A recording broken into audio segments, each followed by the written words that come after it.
सावधान, कट कारस्थान करणाऱ्यांनो, धोका देणाऱ्यांनो, गरिबांना फसवणाऱ्यांनो, पुढचा नंबर आता तुमचा आहे.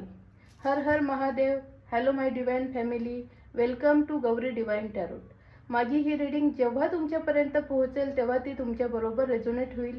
ही कलेक्टिव्ह रीडिंग आहे. जेवढी तुम्हाला मॅच होईल तेवढीच ठेवा, बाकीची सोडून द्या.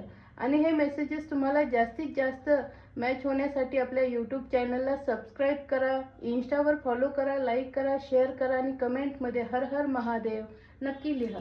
तर बघू युनिवर्स ह्या लोकांना काय वॉर्निंग देते आणि त्यांना काय कर्मा मिळणार आहे. हर हर महादेव, हर हर महादेव, जय मा काली.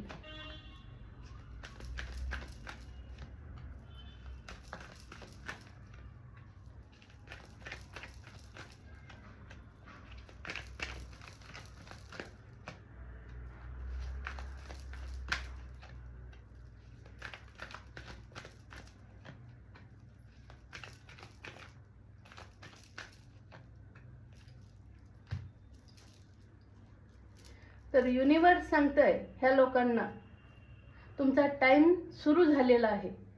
जेवढे कट कारस्थान करायचे तेवढे करा, जेवढे निगेटिव्ह स्पेल करायचे आहेत तेवढे करा, जेवढं लोकांच्या हक्काचं खायचं आहे, गरिबांना लुटायचं आहे, चांगल्या व्यक्तीचा फायदा घेता येईल तेवढं घ्या.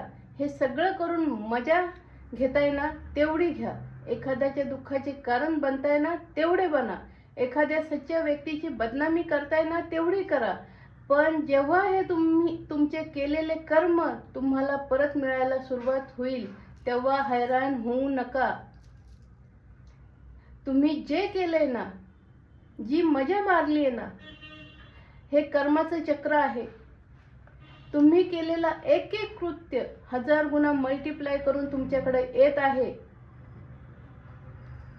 1000 गुणा मल्टिप्लाय करून हे कर्म तुमच्याकडे येत आहे. त्यामुळे समोरच्या व्यक्तीला तेवढाच त्रास द्या जेवढा तुम्ही सहन करू शकता. आणि तुम्ही स्वतःला देव समजून एखाद्या व्यक्तीला मरण काय यातना दिल्या आहेत ना, तुम्हाला तर हे कर्म डबल होऊन मिळणार. पण तुमच्या ह्या घाणेरड्या कर्माची फळं तुमच्या मुलांना, तुमच्या फॅमिलीला आणि ज्या ज्या लोकांनी तुमची साथ दिली ना, त्या हर एक व्यक्तीला ही फळं भोगावी लागणार आहे. कर्म कुणाच्याही बापाला चुकला नाही तर तुमच्यासारख्या नीच राक्षसी वृत्तीच्या लोकांना चुकणार आहे का? कधीच चुकणार नाही. तर तयार राहा, पुढचा नंबर तुमचा आहे. तुम्ही जे दिलंय त्याचा घडा भरलेला आहे आणि आता तुमच्या जीवनात हे सगळं येणार आहे.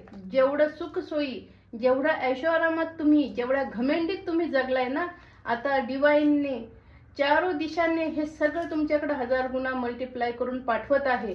तुम्ही जेवढा लोकांना त्रास दिलाय ना, आता तुम्ही किती नाही म्हणाला ना तरी तुम्हाला हे भोगावंच लागणार आहे. तुम्ही जरी देवाकडे प्रार्थना जरी केली तरी तुम्हाला तुमचा कर्म चुकणार नाही. आणि तुमची सुधारायची वेळ सुद्धा गेली. देवाने वेळोवेळी तुम्हाला बजावलं होतं, करू नका सुधार, करू नका सुधार, पण तुम्ही लोक काय सुधारणार नाहीत. तुम्ही किती जरी माफी मागितली तरी तुम्हाला माफी मिळणार नाही. कर्मा तुम्हाला सुरू झालेला आहे. आणि ह्या लोकांना तुम्ही जे त्रास दिला ते डिवाइन सोल होते. त्या डिवाइन सोल सक्सेसफुल होण्यापासून ह्यांना कुणीही वाचवू शकणार नाही. तुम्ही त्यांच्या सक्सेसमध्ये काटे कुठे आणले, पण आता त्यांना सक्सेसफुल होताना तुम्ही तुमच्या डोळ्यांनी बघणार आहे. आणि तुमच्या जीवनात हा अध्याय सुरू झालेला आहे. आता भोगा तुमच्या कर्माची फळं. हर हर महादेव.